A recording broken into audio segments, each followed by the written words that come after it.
ایک شخص نے حضرت ابراہیم ادہم رحمۃ اللہ علیہ سے نصیحت چاہی۔ آپ نے فرمایا بندھے ہوئے کو آزاد کر دے اور آزاد کو بند کر دے۔ اس نے عرض کیا میں آپ کا مطلب سمجھا نہیں۔ اپنی بند تھیلیاں کھول دے اور کھلی ہوئی زبان بند کر دے۔ ایک شخص نے عرض کیا مجھے کچھ نصیحت فرمائیے۔ آپ نے فرمایا اگر تم منظور کرو تو 6 باتیں بتانا چاہوں۔ پہلے نمبر پہ یہ کہ جب حق تعالیٰ کی نافرمانی کرو تو خدا کی دی ہوئی روزی نہ کھاؤ۔ اس نے کہا پھر کہاں سے کھاؤں؟ فرمایا زیبا نہیں کہ جس کی روزی کھاؤ اسی کی نافرمانی کرو۔ دوسرے نمبر پہ یہ کہ جب گناہ کرنے کا ارادہ کرو تو اللہ تعالیٰ کی بادشاہت سے نکل کر گناہ کرو۔ اس نے عرض کیا ساری کائنات اسی کی ہے، کوئی کہاں جائے؟ آپ نے فرمایا یہ نامناسب ہے کہ اسی کے ملک میں رہ کر گناہ کیا جائے۔ گناہ کرو تو ایسی جگہ کرو جہاں وہ دیکھ نہ سکے۔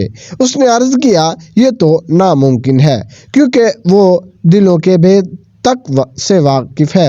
آپ نے فرمایا جب رزق اس کا کھاتے ہو رہتے ہو اسی کے ملک میں اس کے سامنے گناہ کرنا کہاں کا انصاف ہے؟ یہ چوتھا نمبر یہ کہ جب موت کا فرشتہ آئے تو اس سے کہنا کہ ذرا توبہ کرنے کی مہلت دے دے۔ اس نے عرض کی یہ ناممکن ہے، وہ کب میرا کہنا مانے گا؟ فرمایا جب یہ حالت ہے تو اس کے آنے سے پہلے توبہ کر لینی چاہیے۔ یہ کہ پانچواں یہ کہ جب قبر میں منکر نکیر آئے تو انہیں وہاں سے باہر نکال دینا۔ اس نے عرض کی یہ میں کیسے کر سکتا ہوں؟ فرمایا پھر ان کے سوالوں کے جواب دینے کے لیے تیار رہو۔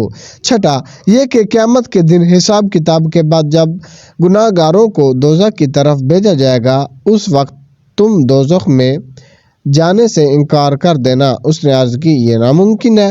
فرمایا تو پھر گناہ مت کرو۔ لوگوں نے آپ سے پوچھا کیا سبب ہے؟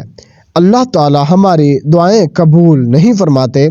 آپ نے فرمایا تم اللہ تعالیٰ کو مانتے ہو مگر اس کی اطاعت نہیں کرتے، رسول اللہ صلی اللہ علیہ وآلہ وسلم کو جانتے ہو مگر ان کی مطابقت نہیں کرتے، قرآن کریم پڑھتے ہو مگر اس پر عمل نہیں کرتے، اللہ تعالیٰ کی نعمت کھاتے ہو مگر اس کا شکر ادا نہیں کرتے، جانتے ہو کہ دوزخ گناہ گاروں کے لیے ہے مگر اس سے ذرا نہیں ڈرتے، شیطان کو تم دشمن سمجھتے ہو مگر اس سے بچتے نہیں، موت کو برحق سمجھتے ہو مگر آخرت کا کوئی سامان نہیں کرتے، خواہش و اقارب یعنی اپنے ارد گرد رشتہ دار پڑوسی کو اپنے ہاتھوں زمین میں دفن کرتے ہو مگر عبرت نہیں پکڑتے، تمہاری دعا کیوں کر قبول ہو سکتی ہے؟